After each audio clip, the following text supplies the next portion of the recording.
नमस्कार मित्रों, आप सबका आपके अपने चैनल वे टू माइथोलॉजी में भव्य स्वागत है। ओम शांताकारं भुजगशयनं पद्मनाभं सुरेशं विश्वाधारं गगनसदृशं मेघवर्णं शुभांगं लक्ष्मीकान्तं कमलनयनं योगिविरदाज्ञानगम्यं वन्दे विष्णुं भवभयहरणं सर्वलोकैकनाथं। राधे राधे बोलिए। विष्णु भगवान की जय। एकादशी माता की जय।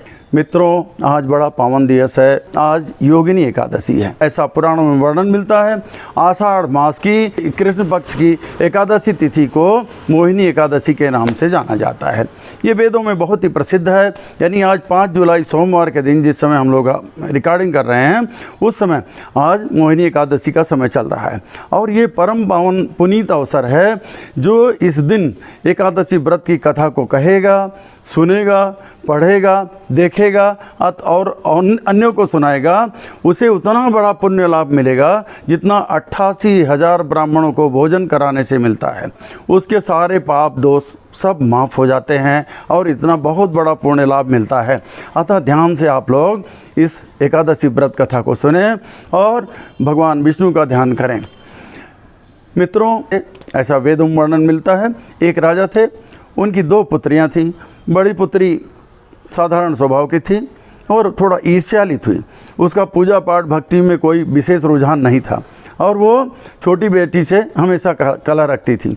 और राजा की जो दूसरी पुत्री थी वो परम भक्त थी, एकादशी व्रत का पालन करती थी, बड़ी संस्कारी थी और वो सदैव भगवान का स्मरण करती थी, पूजा पाठ में व्यस्त रहती थी, एकादशी का व्रत किया करती थी। उसने एक तोता भी पाल रखा था, छोटी वाली बेटी ने।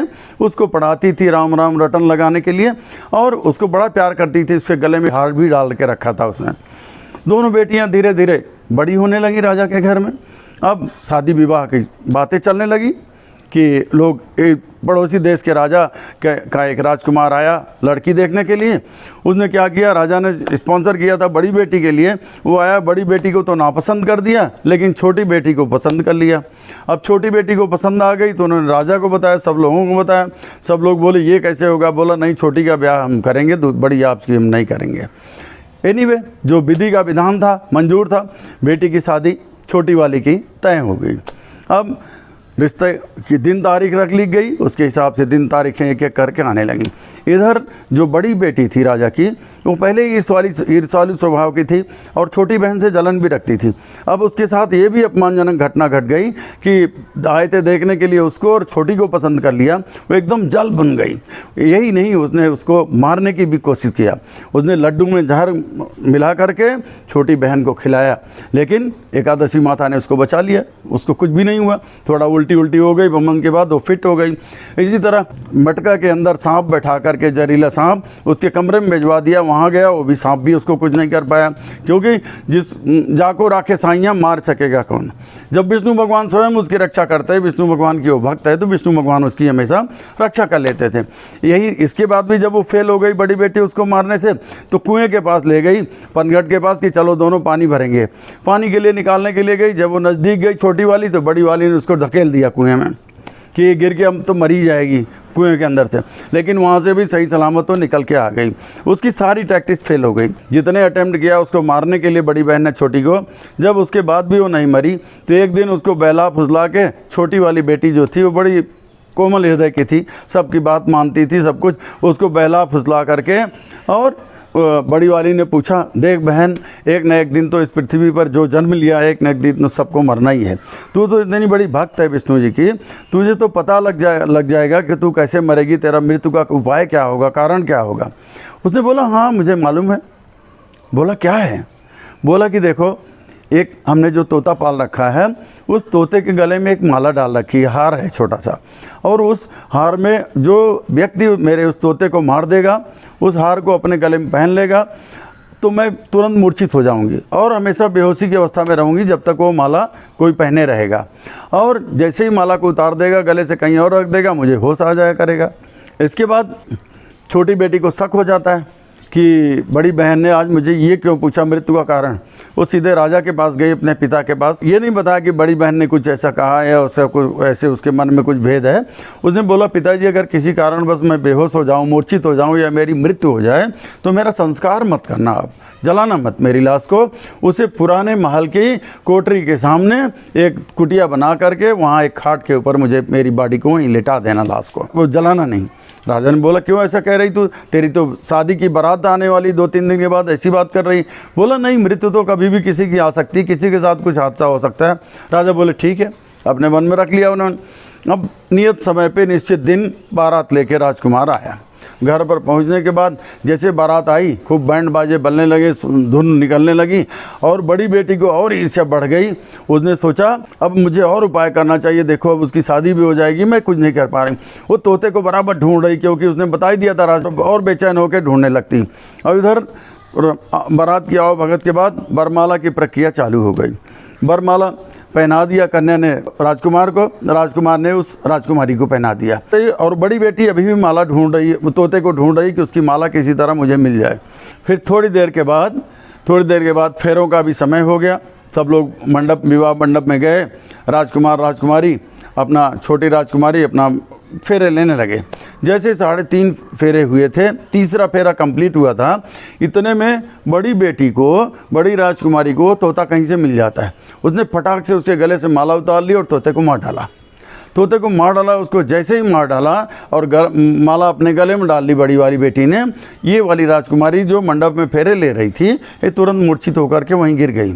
सारे बाराती घराती सब लोग उसमें परेशान हो गए कि क्या हो गया बहू को, ये तो नवविवाहिता होने जा रही थी, इसको क्या हो गया। उसको लोग उठा के ले गए दूसरे कमरे में। बारात का कार्यक्रम यहीं पे रुक गया, विवाह शादी का। और राजवैद्य वगैरह, चूँकि राजा की बेटी थी, राजवैद्य वगैरह बड़े दूर दूर से आए, सब लोग आए देखे ताके। उन्होंने, राजवैद्य ने बोला कि ऐसा तो मैंने केस ही नहीं देखा कि ये मूर्छित हुई, न तो ये मरी है और ना ही ये जिंदा है, मूर्छित अवस्था में पड़ी है, इसका हम क्या इलाज करें। तो राजा ने बोला, देखो एक काम करो, अभी ये बारात हमारे द्वार पे आई है, अगर ऐसे बिना विवाह के लौट जाती है तो हमारी ही नहीं, हमारे राज्य की नाक कट जाएगी। इसलिए तुम बारातियों के पास जा कर के बोल दो कि अभी थोड़ी देर में 1-2 घंटे में राजकुमारी फिट हो जाएगी, हम लोग इलाज कर रहे हैं, उसको रिस्पांस हो रहा है और विवाह होगा। लेकिन राजवैद्य को ये भी बताया कि अगर तुम ऐसा नहीं बोलोगे तो तुमको मृत्युदंड दूंगा मैं, क्योंकि राज की इज्जत और राजा की इज्जत की दोनों की बात है। इसलिए अगर ऐसा नहीं बोलोगे, डर के मारे राजवैद्य लोग जा कर के बारातियों के पास, ऐसे दूल्हे के पास जा कर के हाथ जोड़ के बताए कि थोड़ी देर में राजकुमारी को होश आ जाएगा और आप बाकी की प्रक्रिया कर सकते हैं। सब लोग इंतज़ार कर रहे थे। उधर बड़ी बेटी इसी बीच में राजा के पास जाती, दूसरे कक्ष में जहाँ मूर्छित छोटी बहन पड़ी थी। उसने राजा को बताया, अपने पिता को, कि देखो ये तो अब होश में नहीं आने वाली और क्या पता मर भी जाए। एक काम करो, अपनी इज्जत बचाने के लिए पिताजी, आपकी इज्जत और राज्य की इज्जत बचाने के लिए इसकी जगह पर मेरी शादी करवा दो। मैं इसके कपड़े लत्ते पहन लेती हूँ और किसी तरह से तुम दूल्हे को राज़ी कर लो। राजा बोले, ठीक है। बोला, इससे दोनों की इज्जत बच जाएगी, आपकी भी और आपके राज्य की भी। बारात भी बहू को लेकर के चली जाएगी, हम चले जाएंगे उसकी जगह, उसमें क्या करोगे। ये विधि का विधान है। योजना के अनुसार राजा ने जैसा किया, बड़ी बेटी को छोटी बेटी वाले सारे कपड़े जेवरात सब पहना करके बहू के रूप, दुल्हन के रूप में सजा करके वहाँ भिजवा दिया पर्दे में, और बाकी के 3.5 फेरे घुमा दिए। जब 7 फेरे पूरे हो गए उसके बाद, लेकिन राजा जो राजकुमार था दूल्हा, उसने एक्सेप्ट नहीं किया। बोला, नहीं, ये तो मेरी पहले वाली जो आप जिसके साथ मैं फेरे फिर रहा था, ये तो वो है ही नहीं लड़की, आप ये क्या कर रहे हैं। बोला, नहीं, वही। किसी तरह से फोर्स करके सब लोग उसको, राजा किसी तरह कन्विंस कर, राजकुमार को कन्विंस कर लिया और फेरे 7 पूरे हो गए। शादी की प्रक्रिया पूरी हुई। सुबह सबकी विदाई हो गई बारात के साथ, मंडप के साथ, और बड़ी बेटी बहू बन करके राजकुमार के साथ चली गई। वहाँ जा कर के राज में उसके बड़ा भव्य स्वागत हुआ। सब कुछ तो ठीक था, पूरे राज्य ने उसको स्वीकार कर लिया बहू के रूप में, राजकुमारी के रूप में। लेकिन राजकुमार जो था, जिसकी शादी हुई थी, वो खिन्न था। बोला, नहीं, मेरे साथ कुछ हादसा हुआ है, मैं इससे संतुष्ट नहीं हूँ, मैं बिना पता लगाए छोड़ूंगा नहीं कि वो लड़की कहाँ गई जिससे मेरी शादी हो रही थी, ये तो कोई और है। और उन्होंने क्या कि एक दिन सुबह एक घोड़ा लिया, अपना घोड़े पर चढ़ करके चल दिया। बोला, मैं किसी घर में बता दिया, किसी पर्सनल काम से मैं जा रहा हूँ राज में घूमने के लिए, और जाते जाते उसी रास्ते पे चला गया। एक जगह अचानक आकर के घोड़ा ठक से वहीं रुक गया। कितना भी मारे, कितनी भी एंड लगाए, घोड़ा वहाँ से हट ही नहीं रहा था। फिर राजकुमार ने सोचा कुछ तो प्रॉब्लम है, उतर गया घोड़े से उतरने के बाद सब जगह अगल बगल घूमने लगा। तो फिर एक चौकीदार वहाँ दिखाई दिया, उससे पूछा कि भैया ये किसका पुरानी हवेली किसकी है। उन्होंने बताया कि राजा का नाम लिया है, वही जो उसके ससुर थे। उनकी बोला उन्हीं का पुराना महल है। बोला अच्छा यहाँ कौन रहता है? बोला कोई नहीं। फिर इधर उधर घूमते घामते बोला कि वो कौन है उस कुटिया में, वहाँ कौन लेटा हुआ है?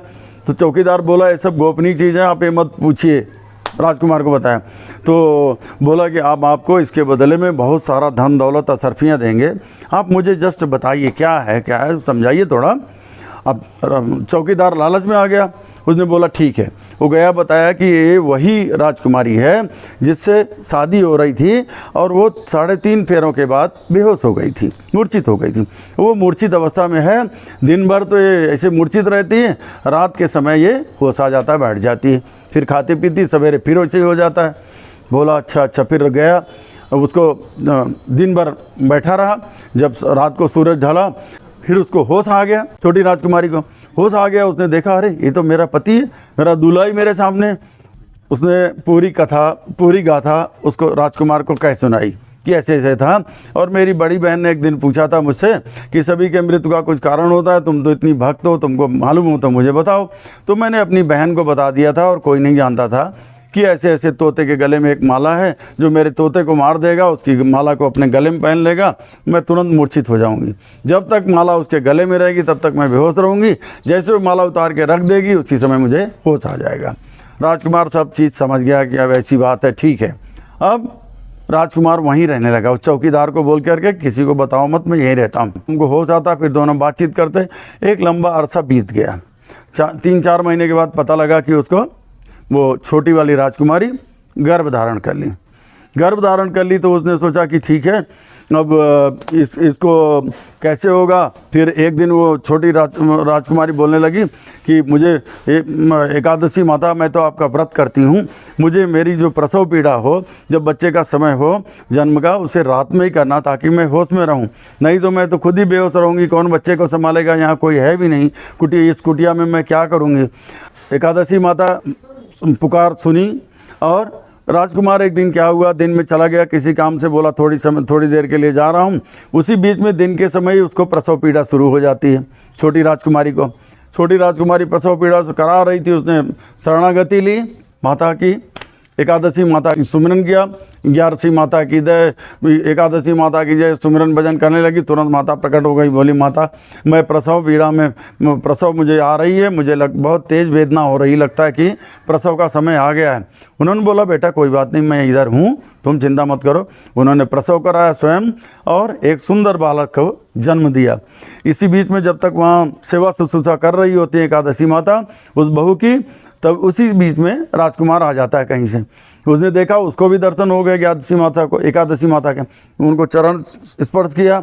एकादशी माता ने बोला कि बेटा तुम्हारा सब कल्याण होगा, तुम चिंता मत करो, सब कुछ तुम्हारा ठीक हो जाएगा। ये भी बताया कि जब ये बालक 5 साल का हो जाएगा तब तुम्हारे सारे भेद ठीक हो जाएंगे और इसको उपाय भी मिल जाएगा, ये बहू भी बिल्कुल से ठीक हो जाएगी। ऐसा कह के वो अंतर ध्यान हो गई। उनके जाने के बाद अब राजकुमार जो था उसकी सेवा शुश्रूषा में लगा रहा। धीरे धीरे समय बीतता रहा।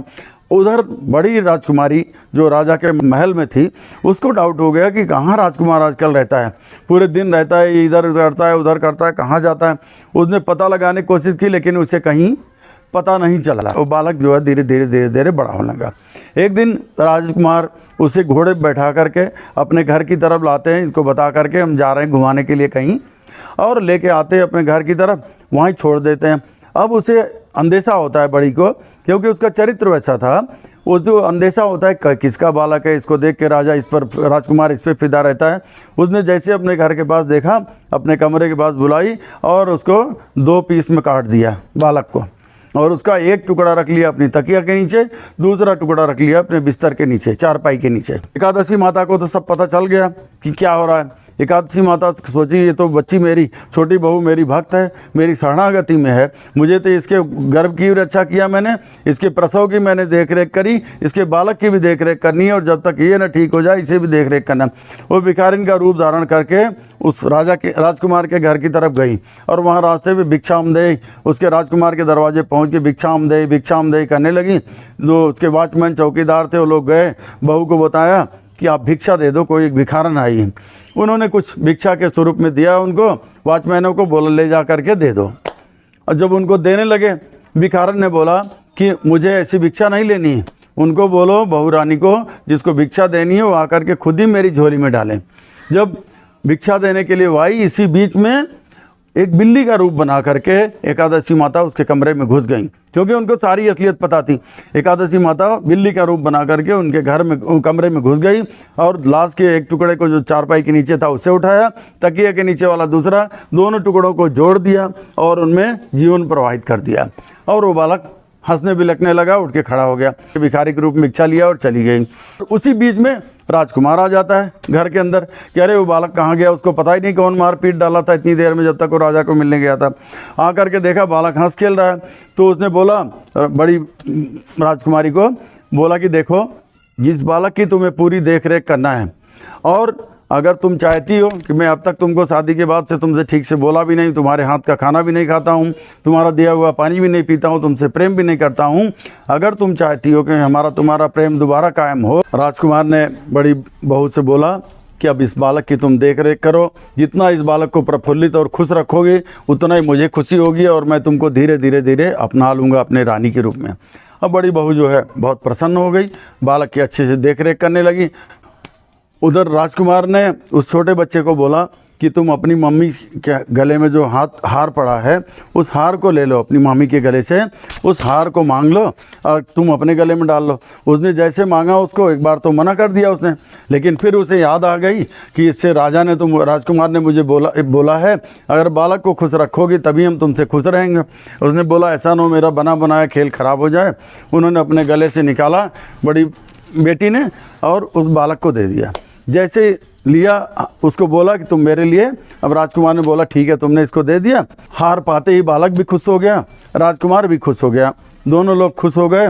और राजकुमार ने अपनी बहू को बोला, अपनी बीवी को बोला कि तुम आज बढ़िया बढ़िया स्वादिष्ट व्यंजन बनाओ, आज से हम तुम्हारे हाथ का खाना खाएंगे और तुम्हारे सारे गिले शिकवे दूर कर देंगे। राजकुमारी बड़ी खुश हुई, उसने खाना पीना बनाना शुरू किया। इधर बोला कि हम लोग घूम के आते हैं।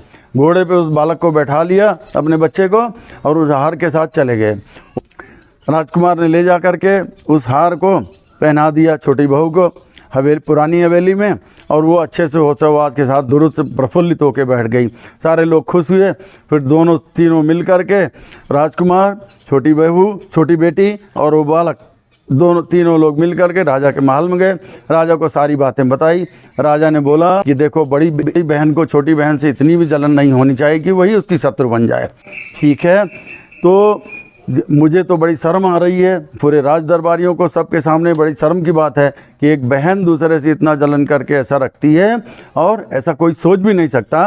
लेकिन हर जगह उससे एकादशी माता ने उसकी हर तरह से रक्षा की, इसीलिए उसकी वो रक्षित हो पाई। उसका घर भी बच गया, उसका विवाह भी बच गया, जिसके साथ संबंध होना था उसी के साथ हुआ और ले जाके रहने लगे। सभी लोग खुश हो गए। सारी कृपा इसमें एकादशी माता की हुई सब तरह से। इसलिए प्रेमी सज्जनों, आप सबसे निवेदन करता हूँ एकादशी माता के शरण में जाइए। आज मोहिनी एकादशी है, सब लोग उन्हें प्रणाम करें विधिवत और उनका ध्यान करें, विष्णु जी का अच्छी तरह से जाप करें। ओम नमो भगवते वासुदेवाय नमः, श्री विष्णुवे नमः, श्री विष्णुवे नमः, श्री विष्णुवे नमः, इन सब का जाप करें। और सुबह के टाइम तो आप लोगों ने सूर्य भगवान को अर्घ्य दिया ही होगा, उसमें पीली हल्दी डाल करके।